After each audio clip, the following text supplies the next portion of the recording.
La Bible nous parle de 3 réveils possibles. Il y a un premier réveil qui est le réveil personnel.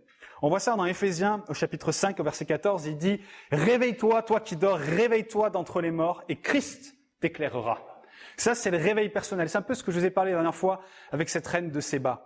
Et on a besoin de se réveiller de cette religiosité, de se réveiller de toutes ces choses dans lesquelles on a endormi. On a un Dieu qui est vivant et on n'est pas appelé à être mort. Ça, c'est le réveil personnel dont on a besoin d'expérimenter.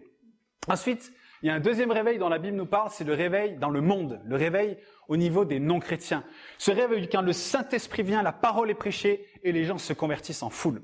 Et dans la Bible, on a de nombreux exemples de ça, notamment dans le livre des Actes. Vous avez Actes chapitre 4, chapitre 5, où il y a ce réveil qui prend place à Jérusalem. Ensuite, dans le chapitre 6, chapitre 7, je crois que c'est à Joppé, et avec Philippe qui est là et qui amène les foules à Jésus. Et tout au long des chapitres des Actes, on voit ce réveil qui prend place avec les gens qui se convertissent parce qu'il y a le Saint-Esprit qui est là, parce qu'il y a la parole à les prêcher et il y a du résultat.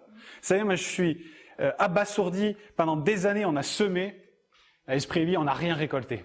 Ça a été, moi j'ai détesté les 8 dernières années, ces 7 dernières années, ça a été trop dur. Et aujourd'hui on est dans une période où on ne sème pas et on récolte. Et ça c'est la grâce de Dieu. Et c'est là moi je sens les prémices de quelque chose, l'Esprit de Dieu qui est répandu. Et il y a vraiment quelque chose qui se passe. Donc ça c'est le deuxième type de réveil, c'est les réveils dans le monde. Et il y a un troisième réveil dont la Bible nous parle, c'est le réveil de l'Église.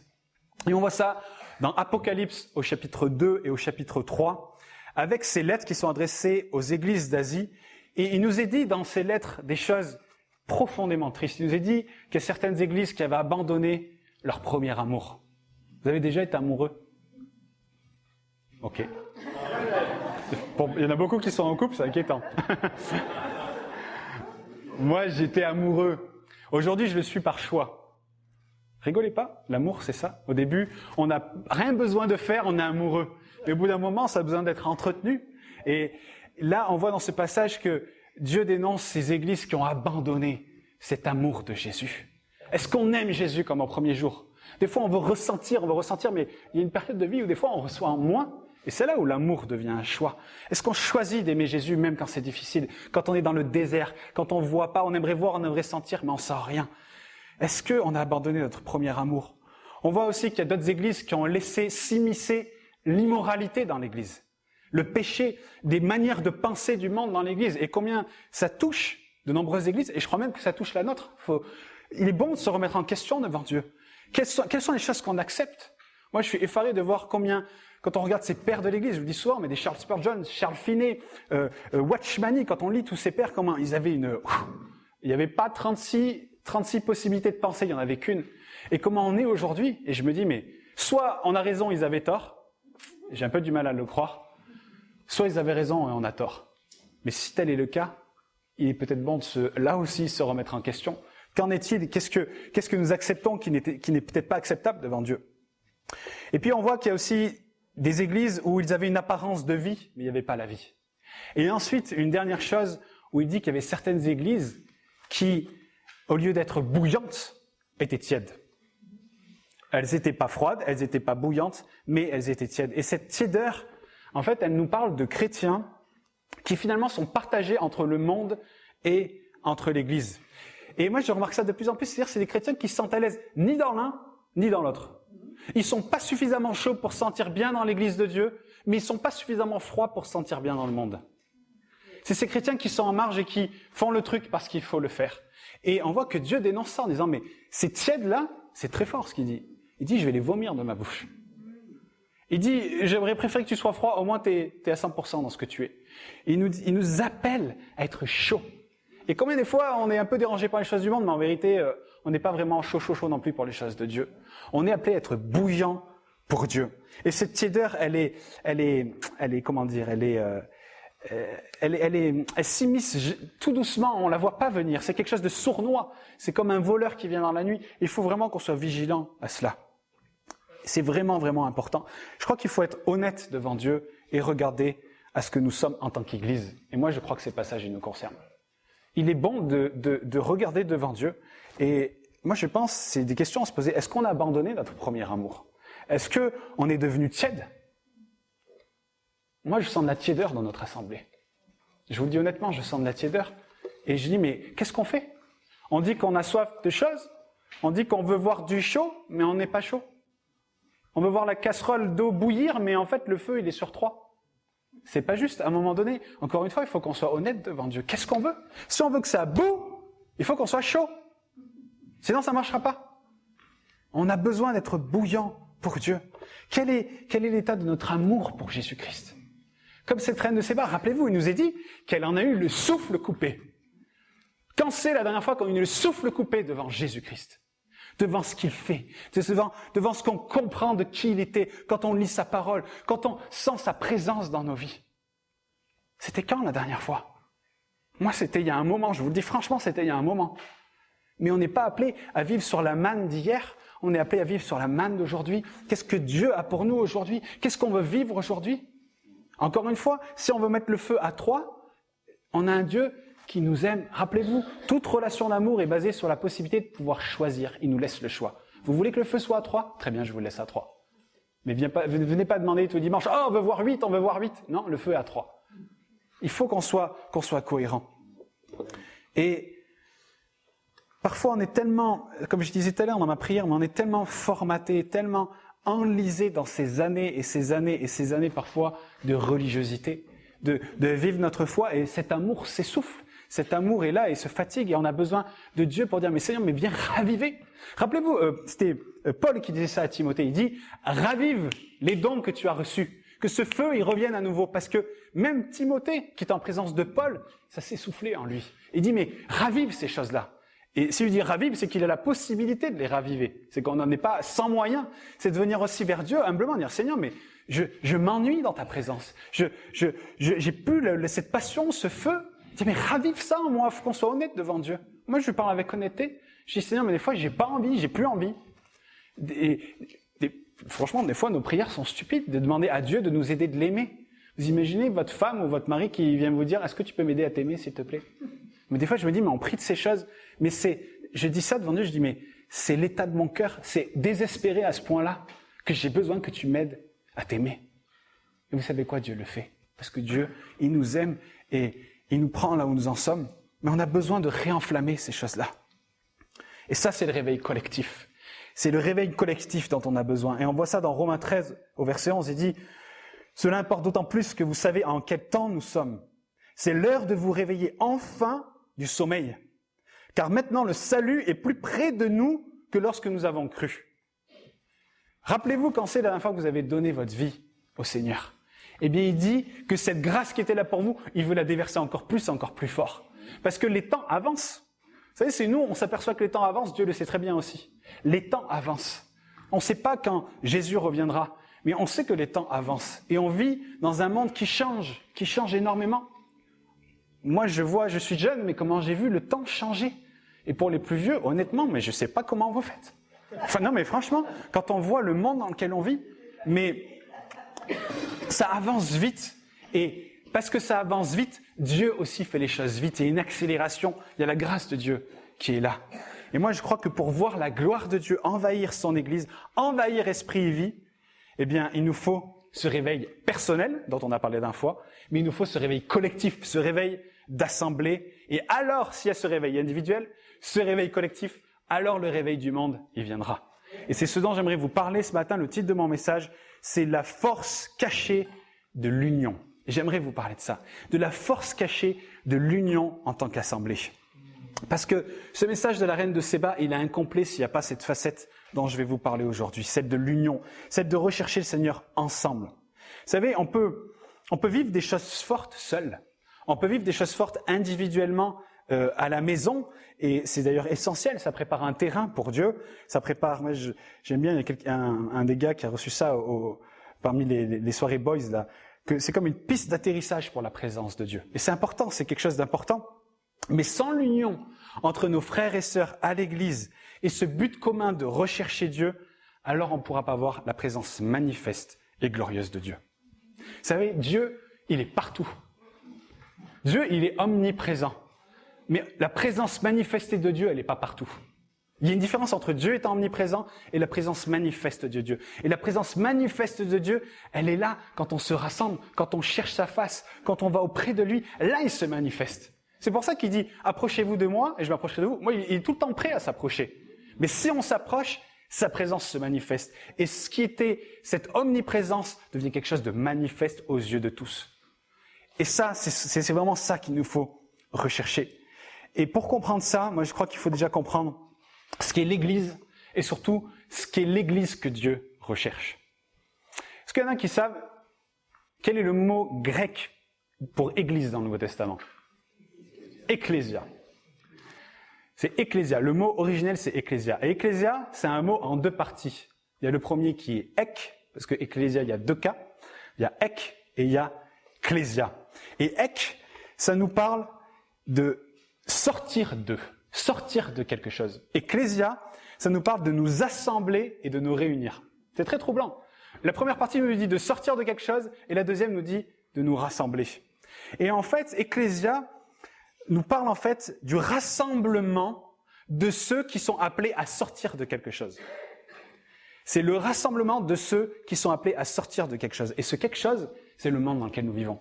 C'est le prince de ce monde, c'est le péché, c'est l'immoralité, c'est toutes les choses de ce monde. Et en tant qu'ecclésia, on est appelé à sortir de ces choses-là, mais pas seulement.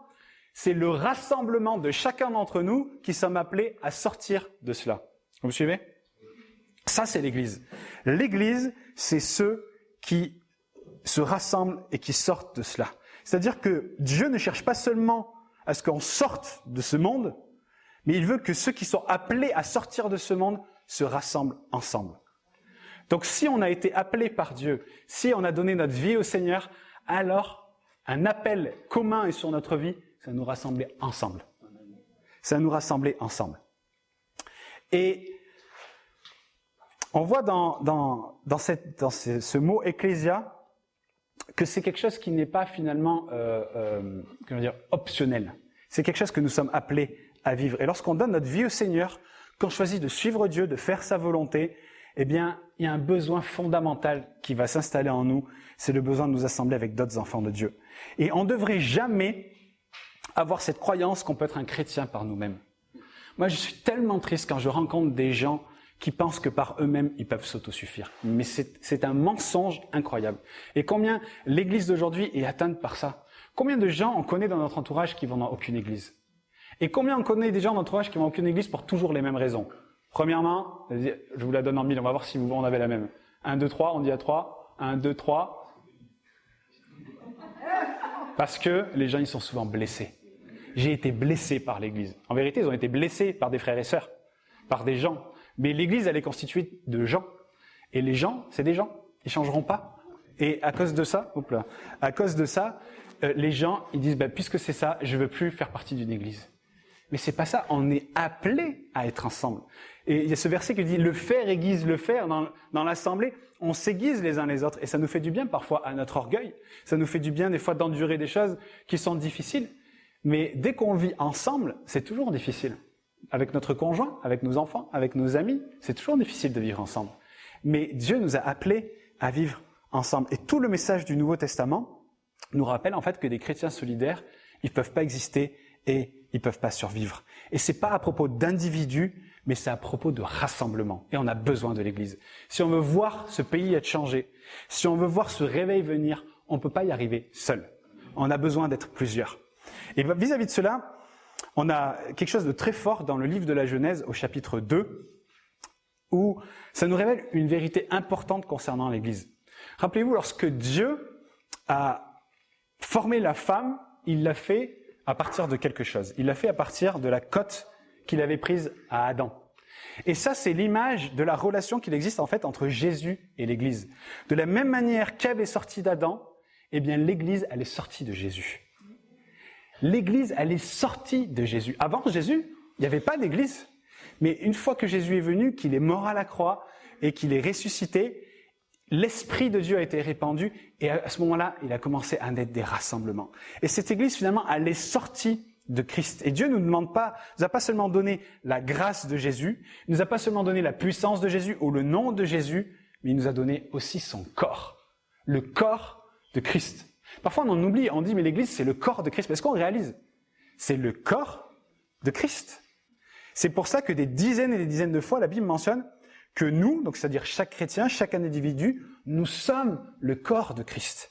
Et comme Dieu a créé Ève à partir de la côte d'Adam, Dieu nous a donné le corps de Jésus pour son Église. Et l'Église, c'est ce qui est né de Jésus, c'est ce qui sort de Jésus. C'est pour ça que Jésus, il est appelé la tête du corps de l'Église. On voit ça dans Colossiens au chapitre 1, verset 18. Et chacun d'entre nous, nous sommes des membres de ce corps. C'est que quand on réalise, c'est un peu une image bizarre quand même. Il aurait pu trouver des images peut-être un peu moins bizarres, mais c'est-à-dire que chacun d'entre nous, on est une partie du corps. Certains sont un doigt, certains sont un pied, certains sont des yeux. Et si chacun, si on réalisait ça, ce serait incroyable. Si chacun rentre dans son appel d'être le membre que Dieu l'a appelé, c'est ce qui se passe, le corps est complet. Mais le problème, c'est qu'il y en a qui sont des orteils, ils veulent être des mains. Ou il y en a qui sont des nez et ils veulent être des yeux. Et à côté de ça, à cause de ça, eh bien, l'Église, en tant que corps, ne rentre pas dans la dimension dans laquelle on devrait être, dans la dimension que Dieu nous appelle à être. Vous savez, parfois, on se compare avec nos frères et sœurs, on aimerait être ceci, on aimerait être cela, mais il n'y a rien de plus beau que d'être dans la volonté de Dieu pour notre vie. Et la volonté de Dieu dans notre vie, souvent, on entend plutôt l'inverse, mais c'est pas toujours ce qu'on a envie, et c'est même rarement ce qu'on a envie. Vous savez, il y a ces messages populaires, on dit, mais ce que tu as dans ton cœur, Dieu l'a placé là, et c'est ce qu'il t'appelle à faire. Moi, je crois pas que c'est vrai, ça. Ça peut être vrai, mais c'est rarement le cas. Regardez tous les hommes et les femmes que Dieu a appelés. Vous croyez que ça a été facile pour Abraham de quitter son pays, sa patrie?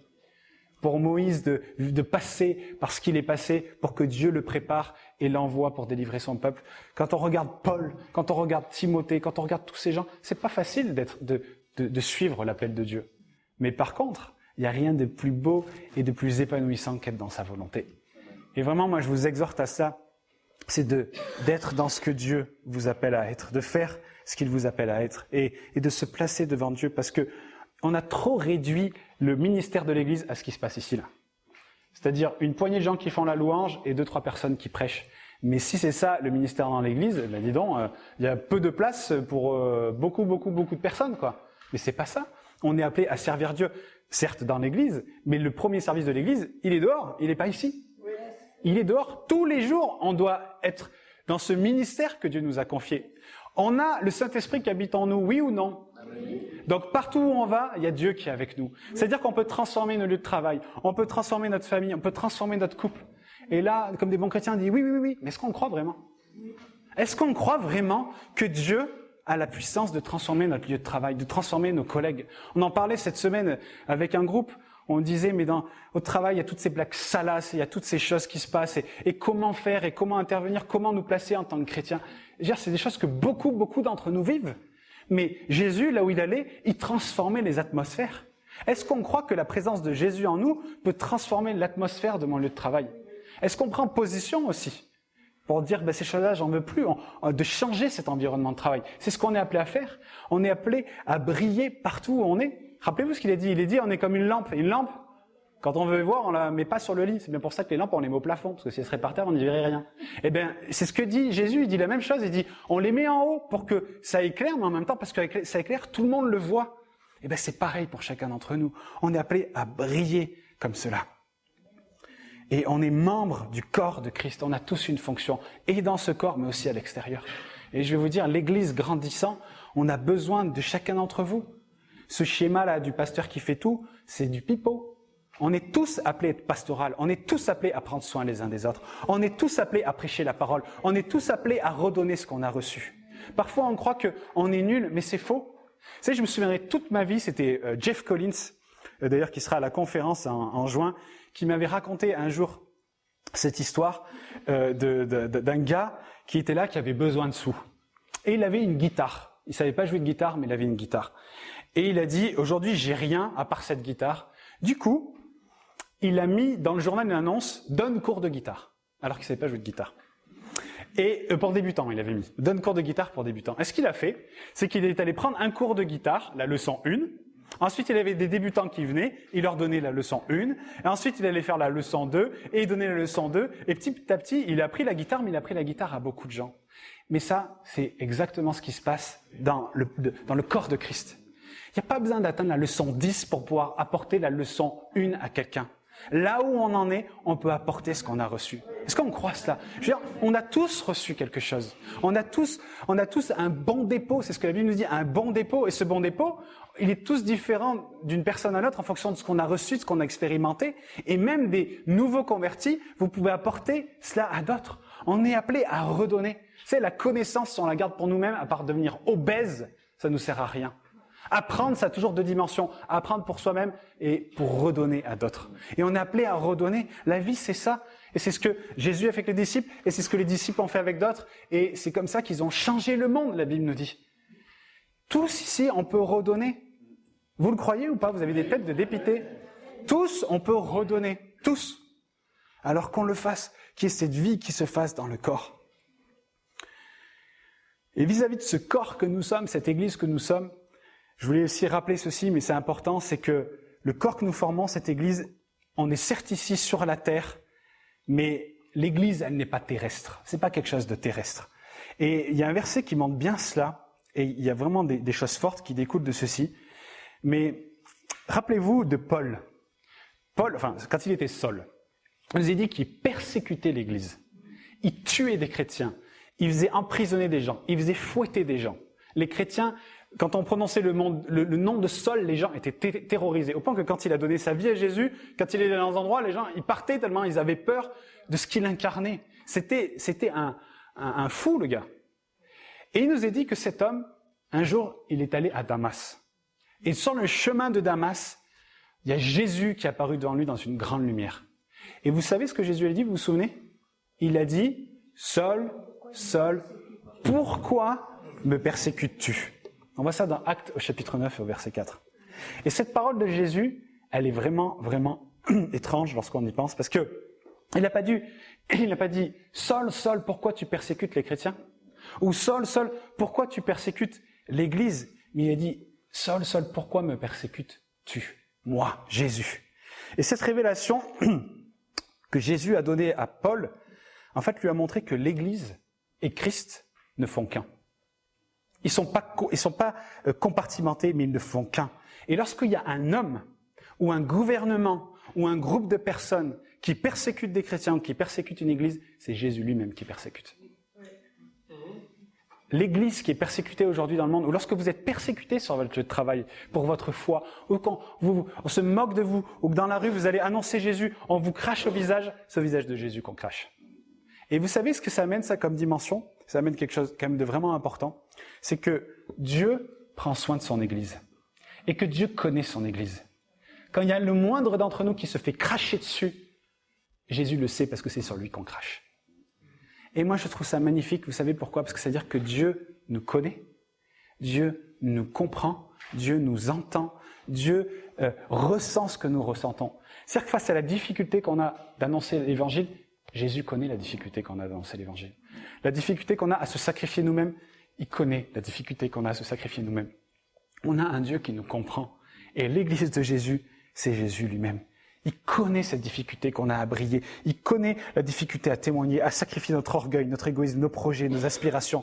Tout ça, il le sait, il le comprend et il le connaît. Il faut jamais oublier cela, c'est que Dieu connaît son Église. Il connaît son Église. Il n'a pas oublié tous ces chrétiens en Inde qui sont en train de se faire persécuter, tous ces gens qui sont là dans des camps, qu'on est en train de tuer, ou on est en train d'emmener les enfants. Tout ça, Jésus n'y est pas insensible, il le sait, parce que c'est comme si c'était à lui que c'était fait. Et c'est pour ça qu'il ne faut pas qu'on oublie que Jésus, il est avec nous. Il nous comprend. Dans votre difficulté, dans vos soucis, il vous comprend et il vous connaît. Mais quel réconfort! Vous savez, il y a des fois des gens... Moi, une fois, j'ai dit ça à quelqu'un, et ça m'a servi de leçon, mais quelqu'un qui avait perdu un enfant. Et par empathie, j'ai dit, mais je comprends. Enfin, je comprends ta souffrance. Mais il dit, mais non, tu comprends pas. Mais la vérité, c'est que non, je comprenais pas. Par empathie, je voulais être là pour lui. Mais par contre, Jésus, quand il dit « je vous comprends », il nous comprend. On l'a craché dessus, on l'a fouetté, on l'a emprisonné, on l'a crucifié. Il est arrivé au stade ultime de la mort. Il nous comprend et il est là avec nous et il nous aide à cheminer sur ce chemin parfois de persécution, et je crois que ça va l'être de plus en plus, mais il nous comprend et il nous aide. Et ça, c'est l'Église d'aujourd'hui. On a un Jésus qui est là avec nous et qui nous connaît. Et le fonctionnement de ce corps, de cette Église que nous formons, il se réalise spécifiquement au travers du rassemblement. à travers notre amour les uns pour les autres et notre amour pour celui qui est le but de notre rassemblement. On peut vivre et contempler sa présence d'une manière différente lorsqu'on est ensemble. Est-ce que vous êtes d'accord avec moi lorsque je vous dis que les temps que nous vivons ensemble, ils sont différents des temps que nous vivons seuls à la maison? Vous en convenez de ça? C'est différent. Je ne dis pas qu'on ne vit pas des choses fortes à la maison, mais en Église, c'est quelque chose de différent. Parce que l'Église, en plus d'être le corps de Christ, est le lieu, et ça moi je le crois, et je vais vous en parler après, l'Église est le lieu de prédilection dans lequel Dieu se manifeste. Oui, Dieu se manifeste à la maison lorsqu'on est en temps avec lui, mais en Église, lorsqu'on est rassemblés comme ça, il se manifeste différemment. Et on voit cela dans Matthieu. Il y a 2 passages qui nous parlent de la présence de Dieu. Il y a 2 types de présence de Dieu. On voit déjà dans Matthieu au chapitre 28 et au verset 20 cette première sorte de présence. Il dit « Enseignez-leur à observer tout ce que je vous ai prescrit et voici, je suis avec vous tous les jours jusqu'à la fin du monde. » Ça, c'est la présence de Dieu, de Jésus, avec moi, avec chacun d'entre nous en tant qu'individu, d'accord? C'est Dieu qui est là avec nous au quotidien. Et il sera toujours avec nous. Et ça aussi, c'est un grand réconfort. Et le deuxième type de présence de Dieu, et il y a d'autres passages qui pourraient le montrer, mais dans Matthieu 18 au verset 20, où il dit ceci, « Car là où 2 ou 3 sont réunis en mon nom, je suis au milieu d'eux. » Et là, sa présence décrite ici, elle se réfère à la présence dans l'assemblée.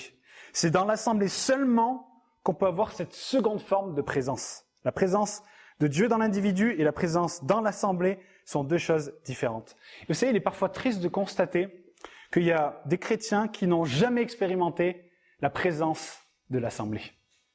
Beaucoup expérimentent cette présence de Dieu chez eux, mais beaucoup ne connaissent pas cette présence dans l'assemblée. Cette connaissance chez eux est insuffisante. Et pourtant, on voit que la présence qui nous impacte le plus, la présence qui interpelle le plus, elle s'expérimente uniquement dans le rassemblement. On ne peut pas expérimenter une telle présence individuellement. Mais là, je vous parle de la présence de Dieu manifeste. La gloire de Dieu qui tombe. Ce qui se passe à Asbury, par exemple. Cette gloire qui est là, et les gens qui sont là, mais ils passent 2, 3, 4, 5 heures, et ils sont là, on a l'impression qu'on est resté 30 minutes. Cette présence de Dieu, comme moi je dois dire, rarement on l'a vécu dans l'assemblée. On l'a vécu à des moments, mais je me souviens, là, on en parlait avec Jean-Pierre cette semaine, mais on a eu un temps avec les boys, là, l'autre matin à 7h, il y a quelques semaines de ça, mais on aurait voulu tous rester. On s'est dit, mais putain, il faut qu'on aille bosser. Mais c'est le genre de réunion qui aurait pu rester jusqu'à 13h, 14h, parce que la présence de Dieu est là. Et quand Dieu est là, et qu'on est confondu devant sa grandeur, et qu'on est dans sa présence, mais on est bien. Et David connaissait cette présence, c'est pour ça qu'il a dit, un jour auprès de toi vaut mieux que 1000 ailleurs. Parce qu'en fait, un jour auprès de lui, c'est comme 1000. On est bien dans sa présence, on est là. Et on ne peut pas expérimenter cette présence en regardant des cultes sur Internet. On ne peut pas expérimenter cette présence en venant dans une église un dimanche sur 4, ou en venant dans une église en faisant le petit qui s'assoit au fond et surtout je parle à personne et je repars. Parce que ça, c'est la présence de Dieu dans l'unité, ensemble les uns avec les autres. L'église, encore une fois, c'est un corps, c'est une famille. Et je me permets de faire une petite parenthèse, et c'est pour ça qu'à Esprit et Vie, on a ces rendez-vous avec les gens. Pour tous ceux qui sont membres, vous y êtes tous passés. Quand quelqu'un ici vient 3 fois, à partir de la 3e fois, d'ailleurs j'en vois parmi vous qu'il faut qu'on voit là. Mais on essaye de se voir. Pourquoi on essaye de se voir? Pas pour, voilà, mais c'est déjà d'apprendre à se connaître, mais surtout de présenter l'Église, de parler de ce dont on a à cœur. Parce que s'il y a quelqu'un qui a une volonté A et cherche la volonté A, et que nous ici on a reçu la volonté B et qu'on cherche la volonté B, ça peut pas fonctionner. C'est ce que dit la Bible, 2 hommes peuvent-ils marcher ensemble sans avoir convenu ensemble avant? Non, on ne peut pas. Et c'est pour ça que c'est important. C'est important de savoir si on veut les mêmes choses, si on veut dans la même direction, et puis si on est dans l'unité. C'est pour ça que les églises où il y a des ragots, les églises où il y a des divisions, les églises où les gens ne peuvent pas saquer, les églises où il y a des péchés cachés, où il y a des problèmes d'immoralité, comment voulez-vous que Dieu se manifeste? Je ne dis pas que ici c'est pas ça, mais on cherche à ce que ce soit pas le cas. Parce que là où il y a l'immoralité, Dieu ne vient pas. Là où il y a l'orgueil, Dieu ne vient pas. Là où il y a la division, Dieu ne vient pas. Je sais pas, vous avez déjà été en présence, des fois, à un repas avec un couple qui n'arrive pas à se saquer, qui n'arrête pas de s'engueuler. Mais je suis désolé, c'est des repas qu'on a envie de fuir. Parce qu'en fait, on n'a pas envie de rester dans un lieu où il y a la discorde. Si nous, on ressent ça, qu'est-ce que ressent Dieu? Lorsqu'il vient dans nos rassemblements et qu'il y a des histoires entre lui, et qu'il y a des péchés, des coucheries, des machins, des je ne sais quoi, c'est pas possible. C'est pour ça qu'on est appelé à marcher dans cette sainteté, qu'on est appelé à être mis à part. Et c'est pour cette raison qu'on fait cela. C'est pas pour fliquer les gens, mais c'est parce qu'on va aller dans la même direction. On veut être dans l'unité. Et c'est pour ça que, d'ailleurs, au verset d'avant de celui que je vous ai cité, Jésus dit que si 2 d'entre vous s'accordent sur la terre pour demander une chose quelconque, elle leur sera accordée par mon Père qui est dans les cieux. Dans la langue originelle, une chose quelconque renvoie à l'expression être en harmonie. C'est-à-dire que Dieu ne nous demande pas seulement d'être d'accord sur le sujet pour lequel nous prions, mais d'être en harmonie les uns avec les autres, d'être en harmonie concernant toute chose. C'est pour ça que c'est important de savoir où on va et ce à quoi on aspire. C'est l'unité du corps dans l'unité du Saint-Esprit. Et si on ne prie pas dans ces conditions-là, dans l'unité, alors la Bible nous dit tout ce que vous lirez sera lié, tout ce que vous délirez sera délié. Mais si on ne fait pas dans cet esprit-là, il n'y a rien qui sera lié, il n'y a rien qui sera délié. C'est pour ça que c'est important d'être dans l'unité. C'est pour ça qu'il nous est dit que quand on prend le repas du Seigneur, il faut s'examiner, aller demander pardon à un frère ou à une sœur. Comment il peut y avoir l'unité là où il y a la discorde? C'est pour ça que c'est important d'être dans cette démarche de pardon. C'est dans cette feuille de membre, on l'a marqué ça. On veut vivre le pardon et la réconciliation, on veut prendre soin les uns des autres, on veut pas qu'il y ait de commérage. C'est des choses qu'on veut vivre ici, parce qu'on veut cette unité et on veut voir la gloire de Dieu être répandue. Vous êtes d'accord avec ça? C'est important. C'est important. 2 hommes peuvent-ils marcher ensemble s'ils ne sont pas d'accord? La réponse, c'est non. C'est non. Et on a besoin d'avancer ensemble. Et lorsqu'on est parmi nos frères et sœurs avec le même cœur à chercher Dieu avec tout notre être, alors on va pouvoir toucher une présence de Dieu qu'on ne pourrait pas toucher autrement, qu'on ne pourrait pas toucher à la maison, dans notre chambre. Et cette présence puissante, elle peut nous transformer, elle peut impacter nos vies d'une manière particulière. Comme, vous savez, moi je trouve ça beau, mais des fois on est là dans la présence de Dieu et il y a quelqu'un qui prie dans l'assemblée. Et on se sent comme revitalisé, on se sent comme élevé. Ou quand un frère vient prier pour nous, ou qu'il y a cette présence de Dieu qui vient comme des vagues, qui est là. Et on sent sa présence, on est bien. Mais ça c'est tellement précieux. Et c'est dans ces moments-là où on commence à toucher ces choses que Dieu se manifeste et peut changer nos vies. Comme lorsque le Saint-Esprit vient souffler. Il vient souffler sur nous et qui ravive les braises de nos cœurs. On dit, mais Seigneur, on a besoin de cela. Lorsqu'il insuffle en nous ce besoin de repentance aussi. La repentance de toutes ces choses que je vous ai citées avant, de notre orgueil, de notre émancipation de Dieu. On est là, on dit qu'il est un conseiller, mais quand on a besoin de conseil, on va voir telle ou telle personne. Alors on va aller chercher le conseiller. Celui qui réconforte, celui qui bénit, celui qui guérit. C'est auprès de lui qu'on a toutes ces choses. Il veut être le premier, il veut pas être le dernier. Et c'est aussi ces choses-là où on a besoin de se repentir, de demander pardon à Dieu. Et plus, moi je crois, on va se réunir comme cela, avec un esprit comme cela, à chercher ensemble la même chose, et plus on va apprendre, et plus on va goûter aux délices de sa présence, aux richesses de sa gloire. On va goûter à la puissance de l'unité. Et quand on goûte à ça, on veut revenir, on veut venir. Vous savez, on l'a vécu ici, là, avec les boys à l'église. Je vous donne un petit témoignage, parce que tout n'est pas rose, hein. On croit des fois que tout est bien ici, c'est faux. Vous savez, on a fait des réunions avec les gars depuis 4 ou 5 ans. Et au début, on envoyait texto à tout le monde, on se retrouvait, moi, Nicolas et Alex. Et on était là, mais venez prier, venez prier, venez prier. Mais les gens, ils n'ont pas envie de prier. Ils veulent le résultat de la prière, mais ils veulent pas prier. Et on a continué, et on a continué, et on a continué, et on a continué, et on a continué. C'est que quand on continue, qu'on est fidèle au Seigneur, après, boum, il se passe quelque chose. Et il y a la présence de Dieu qui a commencé à venir dans ces temps le matin et dans ces réunions boys. Et maintenant, on est 10, 12, 14 parfois. Et ça, c'est parce que quand les gens goûtent à la présence de Dieu, on a envie d'y revenir. Mais en tout cas, on a besoin de vivre des temps comme cela. On a besoin d'avoir des moments pour se réunir comme cela. Et vraiment, moi je crois que plus on va se réunir, plus on va vivre des choses ensemble, et plus il y a la gloire de Dieu qui va venir. Et vous savez ce qui va venir avec ça? Le succès dans ce qu'on va entreprendre. Vous savez qu'il y a un verset dans Deutéronome, au chapitre 32 et au verset 30, qui est une vérité spirituelle totalement illogique pour l'intelligence humaine. Ça nous dit ceci: comment est-il possible qu'un guerrier à lui seul en poursuive 1 millier ou que 2 seulement en fassent fuir 10 000? Si Dieu, qui fut toujours leur rocher protecteur, ne les avait vendus, si l'Éternel l'avait livré son peuple à d'autres. Dans cette histoire, je vous fais un petit récap, mais le peuple d'Israël avait abandonné Dieu, il s'était rebellé contre Dieu. Et à cause de cela, lui qui était leur rocher, les a laissés à la merci de leurs ennemis. Et il a amené sa puissance, son miraculeux, sur les ennemis d'Israël. Et nous voyons, on ne va pas s'attarder sur les circonstances, mais sur un peu cette loi spirituelle qui règne là, mais c'est que quand Dieu déverse sa puissance, quand Dieu déverse sa gloire, eh bien on voit que logiquement, si un seul pouvait poursuivre 1000, la logique voudrait que 2 en poursuivent 2000, merci. Mais lorsque Dieu agit, Dieu en poursuit 10 000, c'est-à-dire 8000 de plus. Lorsque la puissance de Dieu vient, lorsque la faveur de Dieu vient, lorsque la bénédiction de Dieu vient, la logique n'existe plus. Et il y a le miraculeux de Dieu qui vient. Est-ce qu'on croit cela? Quand il y a la puissance de Dieu, les choses, elles changent, elles sont plus les mêmes. Il y a le miraculeux de Dieu qui vient. Et on voit que lorsque 2 ou plusieurs sont unis, lorsque des membres de son corps sont unis en lui et qu'il déverse sa puissance, alors il y a du résultat au-delà de ce qu'on peut penser et imaginer. Et ça, c'est ce que nous dit la Bible. On a un Dieu qui fait au-delà de ce qu'on peut penser et imaginer. Mais maintenant, je vous pose une question. Est-ce que Dieu a déjà fait dans votre vie au-delà de ce que vous avez pensé et imaginé? Il l'a fait. Moi, il l'a fait. Mais des fois, dans mes prières, je pense petit. Et des fois, on pense petit. Mais moi, je veux voir grand. Je crois que cette nation, elle peut être changée. On parlait au début de ce culte de tout ce qui se passe aujourd'hui, toutes les moralités de ce monde qui touchent nos enfants, qui touchent tout ça. Mais on a un Dieu qui est grand ou qui est pas grand? Il peut pas changer les choses? Bien sûr que si, qu'il peut changer les choses. Il faut qu'on réalise cela.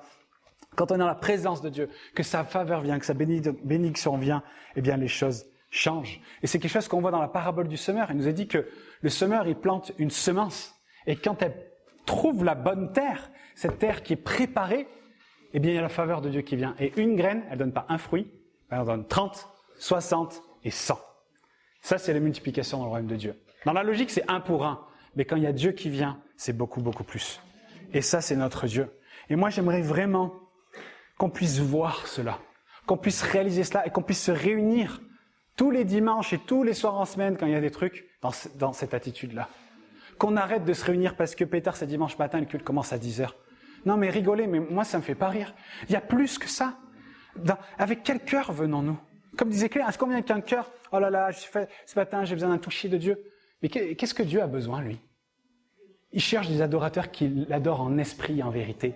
Et quand c'est difficile, il y a une notion extraordinaire qui amène la multiplication qui s'appelle le sacrifice de louange. Ce sacrifice qui nous pousse à confesser Jésus de nos bouches, de confesser son nom quand tout est difficile, quand tout autour de nous est ténébreux. Mais c'est ça qu'on est appelé à vivre. Il y a plus que ce qu'on vit. Moi, j'en suis convaincu. Parce qu'honnêtement, si vous êtes satisfait de ce qu'on vit ici, dans cette église, vous avez vraiment des mentalités de pauvres. Vraiment, je le pense. Oui, on vit des belles choses, mais il y a plus. S'il n'y a pas plus, c'est pas le Dieu que je regarde dans la Bible. Il y a plus. On est appelé à vivre plus. Et moi, je le crois qu'on peut vivre et qu'on va vivre plus. Mais il faut qu'on soit là à chercher le Seigneur, à venir avec des cœurs tous ensemble assoiffés de lui. Qu'on arrive là avec une expectative. Si on pense 1, si on met le feu sur 3, on aura 3. Moi, je veux mettre à 100. Je veux qu'on soit bouillant, qu'on soit en feu pour Dieu. Moi, j'ai l'impression depuis des mois, c'est comme si le Seigneur, il ouvrait mes yeux. Mais je vous assure, j'ai l'impression que j'étais aveugle. Et je pense que je le suis encore, mais comme si, c'est le réveil, j'en entendais parler, je dis oui Seigneur, mais en fait, vraiment, ce verset, réveille-toi, toi qui dors, réveille-toi d'entre les morts, c'est en train de se passer dans ma vie en ce moment. Et je vois des choses dans le cœur de Dieu, je dis mais Seigneur, il y a plus. Et il est là, il désire déverser ça au milieu de nous. Mais est-ce qu'on le veut? Est-ce qu'on est assoiffé? Est-ce qu'on s'approche? Non mais Seigneur, mais montre-moi, ouvre mes yeux. Vraiment, on a besoin que Dieu ouvre nos yeux. Il a tout payé à la croix. Il a tout donné pour qu'on ait un libre accès. On a un accès à toutes ces choses, toutes ces bénédictions, et elles sont là pour nous. Mais il y a une vérité qui n'en demeure pas moins réelle, c'est qu'il y a quelque chose à faire. C'est que Dieu visite uniquement une catégorie de personnes, c'est ceux qui ont soif de lui. C'est ceux qui ont soif de lui. Et moi, j'ai soif. Vous avez soif, vous? Moi, j'ai soif. C'est quand on cherche quelque chose et qu'on ne le trouve pas, ça doit nous amener à réorganiser nos vies. Vous savez, il dit « cherchez et vous trouverez ». Vous savez, moi je perds souvent mes clés de voiture, mais quand je perds mes clés de voiture et que je dois partir au travail, je retourne à la maison et j'arrête tout ce que je suis en train de faire. Parce que chercher nécessite de réorganiser nos priorités. Quand on cherche, quand on a soif, on va chercher de l'eau. On fait rien d'autre. On cherche de l'eau. Eh bien qu'on puisse chercher l'eau de Dieu, cette source d'eau vive, celui qui peut changer et transformer nos vies. Psaume 42 nous dit « Comme une biche soupire auprès des courants d'eau, ainsi mon âme soupire après toi, ô Dieu. Mon âme a soif de Dieu. Mon âme a soif du Dieu vivant. » Moi, j'ai soif de Dieu. Est-ce que vous avez soif de Dieu? Est-ce qu'on a soif de lui? Quel est notre degré de soif? Et je vais terminer sur cette dernière chose très rapidement. On a ce verset dans la Bible qui nous dit que l'abîme appelle l'abîme. Les profondeurs appellent les profondeurs. Il nous dit « Toutes tes vagues, tous tes flots ont passé sur moi. » L'abîme, c'est une profondeur qui n'a pas de fin. C'est quelque chose d'extrêmement profond, qui n'a pas de limites qui sont assignées. Et ce verset, il nous dit que seul l'abîme peut susciter l'abîme. Seules les profondeurs, seul un appel des profondeurs peut susciter une réponse des profondeurs. Si on veut connaître, toucher les profondeurs de Dieu, on doit avoir un appel qui vient des profondeurs de nos cœurs, qui est là à crier Dieu avec tout notre être, à chercher la face de Dieu. Quelle est la profondeur de notre appel devant Dieu? On veut l'abîme, mais le superficiel ne suscite pas l'abîme. Seul l'abîme appelle l'abîme. Donc mes amis, vraiment, qu'on puisse vivre ces choses. Ça nécessite une décision de notre part. Moi, je suis à fond. Je suis à fond. Et vraiment, là, Dieu m'a fait pousser en moi une foi vraiment inaltérable. Mais je voudrais qu'on soit tous comme ça. Qu'on soit à chercher la face de Dieu, dire, mais Seigneur, on va prier. Et vous savez, il n'y a aucun réveil qui n'est pas venu sans la prière. Vous avez besoin de prière.